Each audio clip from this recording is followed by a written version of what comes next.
السلام علیکم ورحمۃ اللہ وبرکاتہ۔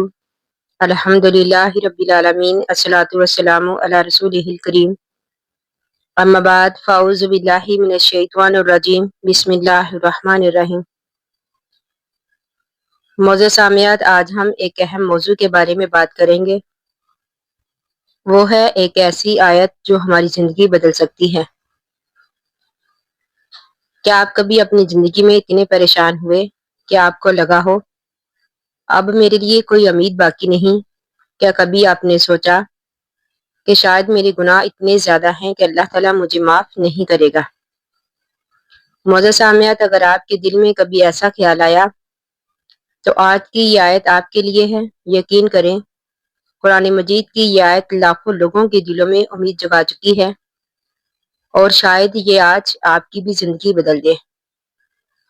یہ ہے سورۃ زمر کی آیت نمبر 53۔ اللہ سبحانہ وتعالیٰ اس آیت میں ارشاد فرماتے ہیں، قُلْ يَا عِبَادِيَ الَّذِينَ أَسْرَفُوا عَلَىٰ أَنفُسِهِمْ لَا تَقْنَطُوا مِنْ رَحْمَةِ اللَّهِ إِنَّ اللَّهَ يَغْفِرُ الذُّنُوبَ جَمِيعًا إِنَّهُ هُوَ الْغَفُورُ الرَّحِيمُ۔ اللہ سبحانہ وتعالیٰ فرماتے ہیں کہ نبی صلی اللہ علیہ وآلہ وسلم آپ کہہ دیجئے کہ اے میرے بندو، جن لوگوں نے اپنی جانوں پر زیادتی کی اللہ کی رحمت سے مایوس نہ ہوں۔ بے شک اللہ تعالیٰ تمام گناہ معاف کرنے پر قادر ہے۔ یقیناً وہ اللہ تعالیٰ معاف کرنے والا اور رحم کرنے والا ہے۔ معزز سامعات، اس آیت میں سب سے پہلے اللہ تعالیٰ فرماتے ہیں کہ اے میرے بندو، غور کیجئے، اللہ تعالیٰ گنہگاروں کو بھی اپنا بندہ کہہ کر پکار رہے ہیں۔ یہ اس بات کی دلیل ہے کہ اللہ کی رحمت بندے کے گناہوں سے کہیں زیادہ وسیع ہے۔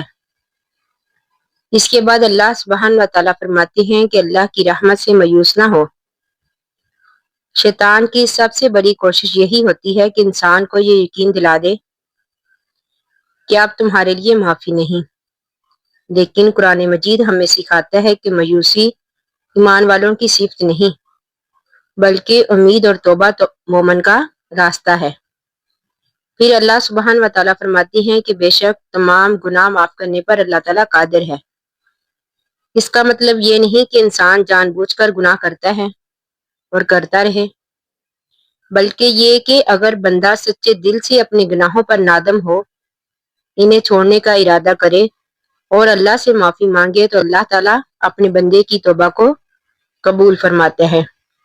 ہم سب سے غلطیاں ہوتی ہیں، کبھی نماز میں کوتاہی، کبھی زبان سے کسی کو تکلیف، کبھی والدین کے حقوق میں کمی یا دوسرے گناہ۔